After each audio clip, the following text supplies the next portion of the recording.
প্রকাশ্য এবং গোপন।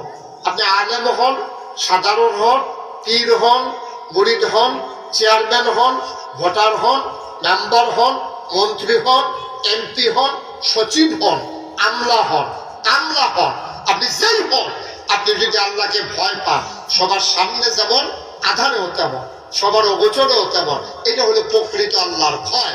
সুবহানাল্লাহ বলবেন না?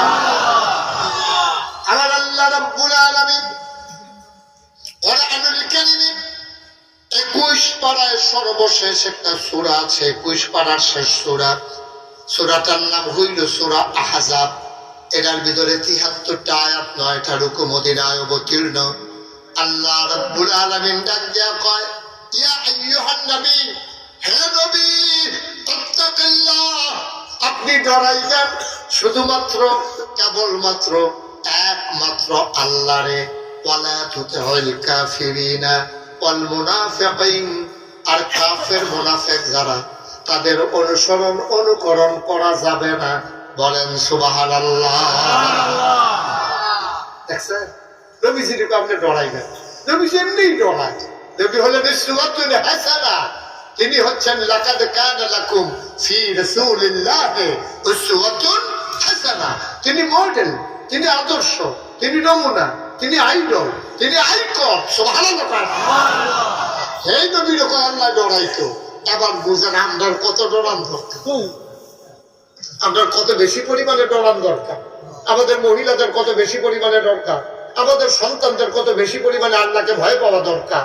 আপনি যারা মুরব্বী আছেন, আপনি একদিন মরে যাবেন, আপনার কত বেশি পরিমাণে আল্লাহকে ভয় পাওয়া দরকার। আপনি সব জায়গায় আল্লাহকে ভয় পাবেন। আল্লাহ বলছেন প্রকাশ্য এবং গোপনে, প্রকাশ্য এবং গোপনে, দেখাইয়া এবং না দেখাইয়া, আপনি সব জায়গায় আল্লাহকে ভয় করবেন। এটা 1 নম্বর নবীরে কইতে আছে।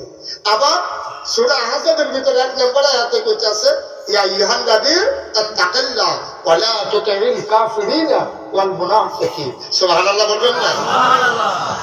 দেখেন নবীজিরে কেমনে তিল তিল তিল তিল করে নবীরে এবং নবীর উম্মতরে গড়িয়া তুলতে আছে।